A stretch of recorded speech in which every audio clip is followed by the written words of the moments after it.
Okay, good morning, Clay. Welcome to the start of a new week, and we'll turn it over to you and let you give us a little rundown on how things have gone. Yeah, happy Monday to everybody. Continued thank you for the patience that you're having in dealing with this situation as far as the pandemic. And I'm hoping that you're still getting the media resources that you need. And thank you to our video and filming department for hopefully some visuals that you're getting. Before we get started, I want to alert everybody that I cannot and will not comment on the recent LA Times article or anything related to the topic due to privacy laws. I will reference you to the university statement that was released yesterday. As far as football goes, we had an unbelievable, great experience on Saturday to be able to get a morning opportunity that's going to be extremely similar to Saturday, November 7th. I thought was really important. It was our second chance at that. I thought our kids handled it extremely well. I want to thank our marketing staff and the Coliseum for providing the exact environment that we're going to see on Saturday, November 7th, from music to crowd noise to the environment. It was more a game simulation than the first scrimmage that we had and felt like a game. Really happy with our players. When you talk about 6 days of hard work, we call it Hell Week. When you go 6 days of hard work and show up early on a Saturday morning and bring the right attitude and the right energy, the right execution, and just the love to compete. And that's what was evident on the day, is how they compete when they step out there. The takeaways that I had, I thought defensively, I thought the defense really set the tempo on the day. I know we didn't get to talk after Thursday's practice, but I thought offensively, Thursday's full padded practice that had a lot of live tackling aspects to it. I thought the offense really won that day.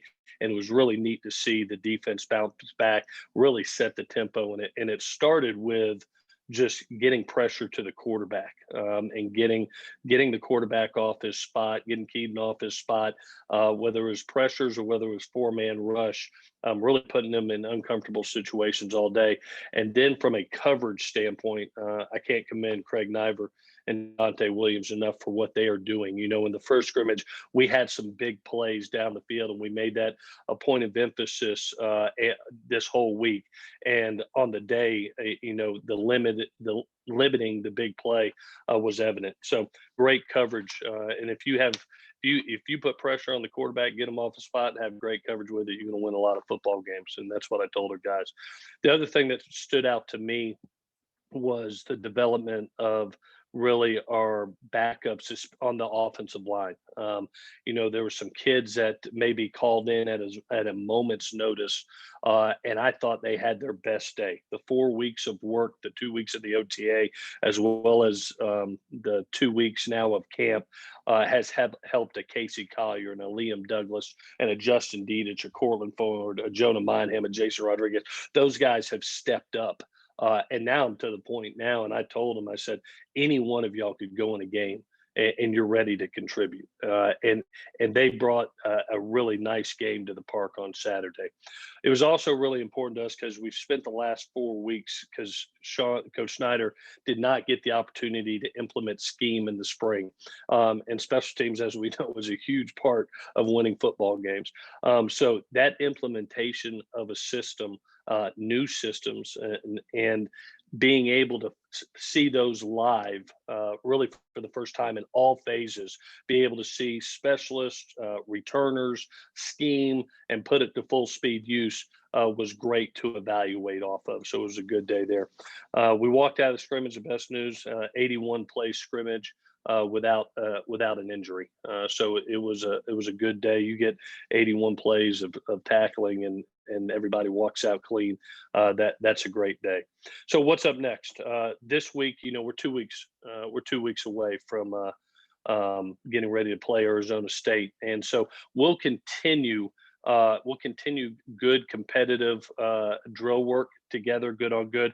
But we're also going to start our Arizona State game planning this week, and really this week will be to get our kids acclimated to what a game week feels like. We're exiting a little bit of true training camp, and now getting into a mock game week so they can get their bodies conditioned to what that feels like. So hope that helps, and I'll answer any questions that you got. Okay, reminder, just raise your hand and I'll call on you. Otherwise, keep yourself on mute. We'll start with Ryan Karchy. Good morning, Clay. Just a couple of general questions. First, is claiming unemployment benefits against team or university rules? Ryan, like I said, respect your question a lot, but like I said earlier, any discussion on that topic, I can't have a comment on, and I'll refer you to the university statement. Thank you.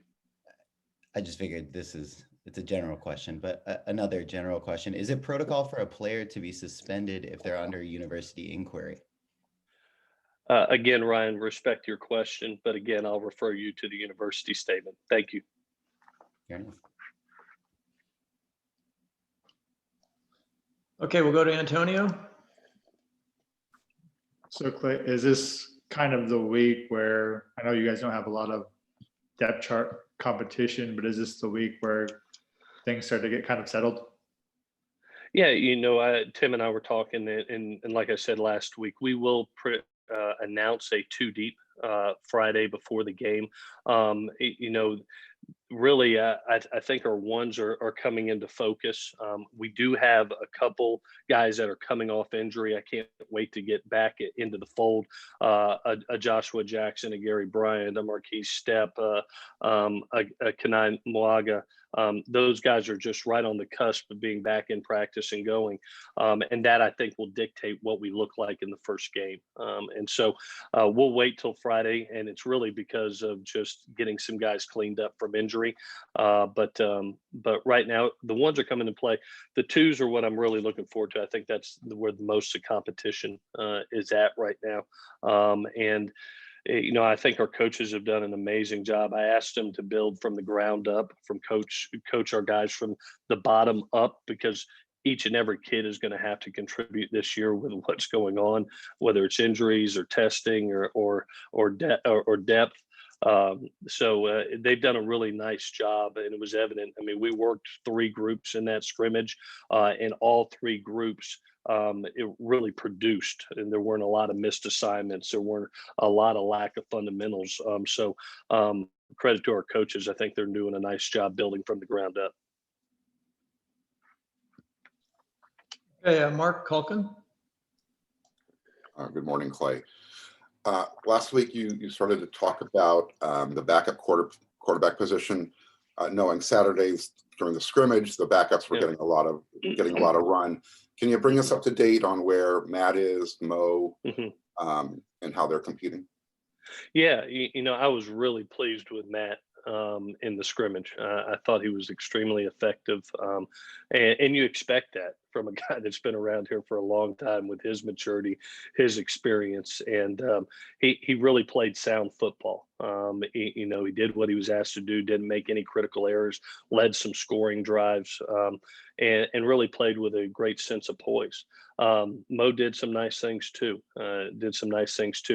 He missed a couple days last week just with had a little bit of a pinky issue that they were getting solved, jammed a pinky.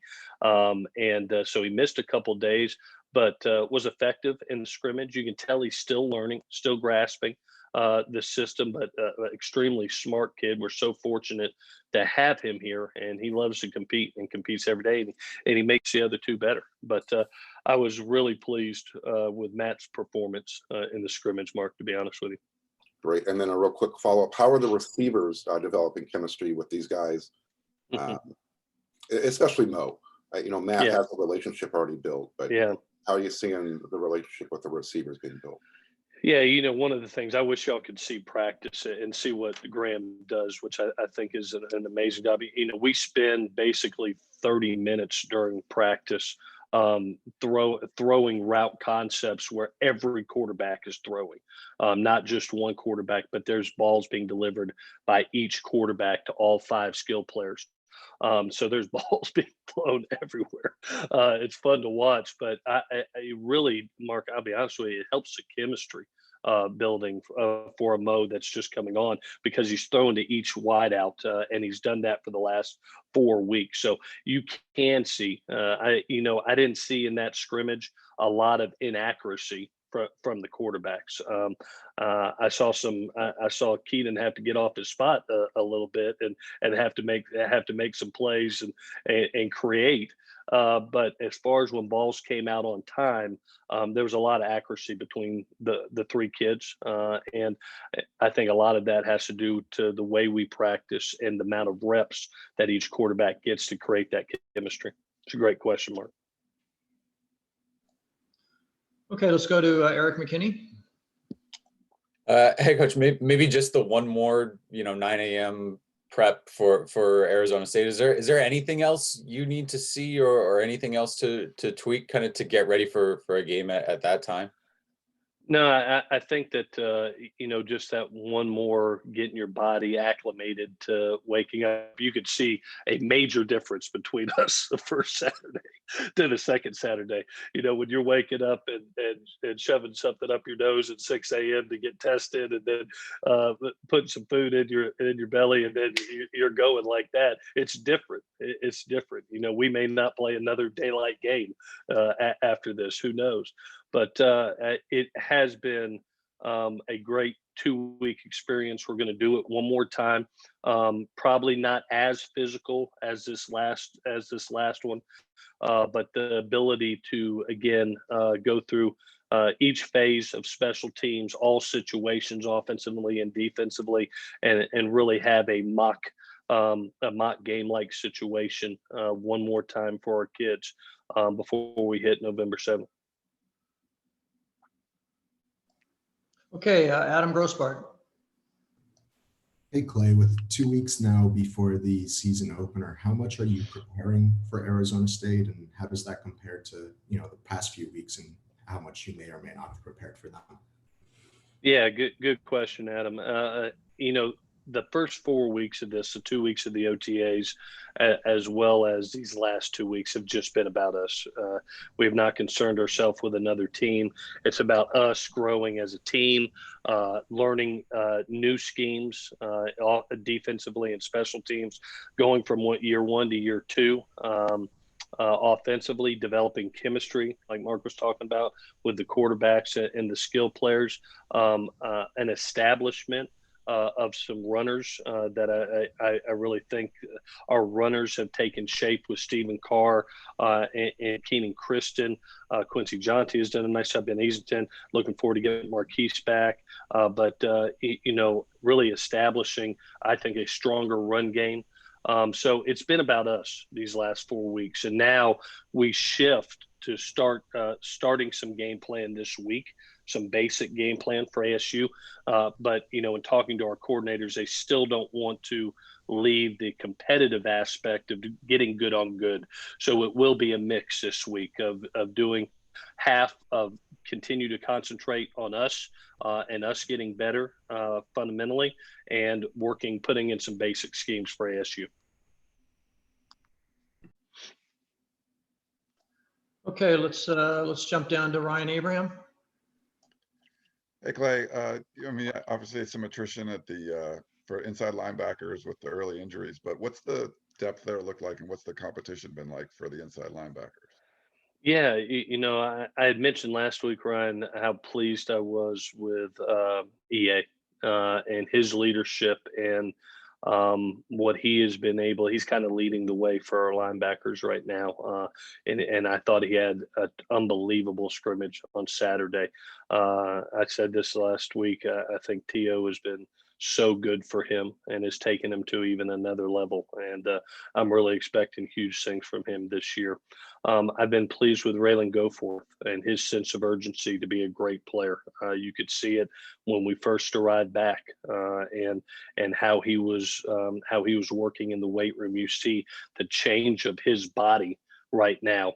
It is a physical, strong body. I mean, putting additional weight on and additional strength without losing his explosiveness. And he's had a really good camp. I think of getting a Kanai back and a Taylor back. But with that being said, I think Seavey has done a wonderful job.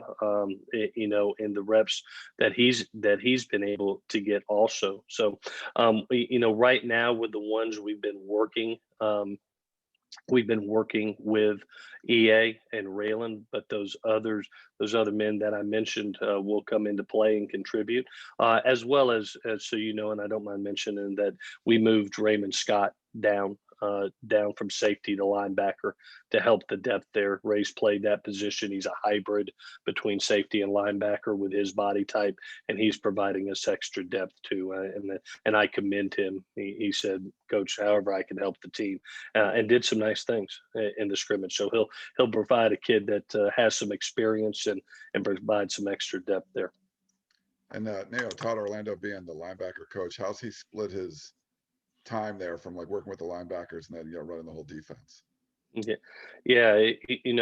the one thing that I am very appreciative of, Ryan, is just his experience. He's not a new coordinator. He's a guy that has 15 plus years of being able to do this, and to be able to have the likes of Todd be able to work with not only the inside linebacker but outside linebacker position. He's handled it extremely well, Ryan, to be honest with you. And he's got some guys in his hip pocket that I think are unbelievable coaches, and Craig Niver and Dante Williams and Vic Soto. That combination of those four guys I can't believe how far we've come in such a short period of time, and it has to do a lot with the investment that they've put in since July. Okay, back to Mark Culkin. Last week, Clay, you mentioned how Todd and Graham are two of the most competitive souls you've ever been around. What has their energy been like on the sideline these first two scrimmages? And how are they rubbing off on you? Are you finding yourself changing or maybe becoming a better coach, a more aggressive coach, however you want to, Well, yourself? One of the things that I've been very appreciative of is just watching them over the last two scrimmages. I got to watch Todd. Todd actually had to be home this past Saturday for a personal family matter, but left it in Craig's hand, and they did a wonderful job under Craig. But in having watched T.O. As well as Graham through this camp, what I've been most appreciative of, Mark, is how well they know their systems and how quickly they can adjust based on what they're getting and adapting to. And it's allowed me to focus more on the game and the game management of the game. You saw this weekend how important game management is, not only in college but the pro game. To be able to have total faith and trust in two guys that they know their system so well and they're running their system so well that you can truly focus on your job, which is the management of the game and the management of the team, is a good feeling as a head coach. And very appreciative for both men. They're masters of their craft and they're masters of their system. Are you finding yourself, though, maybe picking up some of their personality traits? Yeah, I'm a little bit, and players and coaches will say it. I'm a little bit different in front of y'all than I am on the field sometimes. So it's a little bit of Jekyll and Hyde. But I think when you're around, you always. My dad taught me this a long time ago. You garner things from everybody you run into contact with, and there's good tools and there's tools that don't fit you. And the good tools you pick up and you put in your toolbox, and the ones that don't fit you, you don't force. You say, hey, that's not me. But you listen and you learn, and you pick those things up that can help you become a better coach. This profession, you don't stay comfortable, you don't stay stagnant. You continue to try to improve each and every day. And I've learned stuff from both guys. Be honest with you, whether it's not only X's and O's, but their philosophies and how they treat kids and how they develop kids. And it's been neat to see. And yes, I've put some tools in my toolbox from both of those guys. Great. Appreciate the candid answer. Thank you. Mm-hmm. Eric McKinney. Coach, that nickel group, Greg and Max and Chase, what have you seen from them, kind of sliding in and working with the safeties and just working in this defense? Yeah, that what's been really neat to see that kind of three spoke safety group has been neat to see what quality of depth that we have. Right now, you look at Talanoa, Zay, and Greg, and then all of a sudden Micah, Chase, and Max come in, and you can throw Bam in there as well. And there's really no lack of production. And that's what I'm appreciative of right now is you don't feel the fall off when the second group comes in, and that's a credit to Craig. I mean, Craig runs that three spoke. Dante's handling the corners. Craig's running the nickel and the two safeties, and both guys are doing a wonderful job with their guys. I mean, we went from some explosive plays in scrimmage 1 to hardly any in scrimmage 2, and they really improved. So credit to those guys. And yes, Max, Chase, Micah, Bam, those guys are really doing a nice job of when they're called upon and it's their turn, they're making the most of their opportunity. Ryan, Karchy. Clay, we haven't actually talked a lot about Keaton Slovis. I know in the off season he talked about how healing up his elbow and kind of strengthening that had changed just the way he was throwing and how much endurance he had. Have you been able to notice that just in, especially in those scrimmages when you guys are playing, full contact and going for it?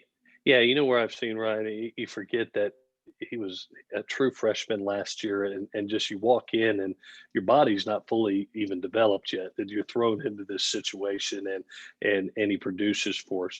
Now having an off season, the first part was, as you said, to get his arm healthy.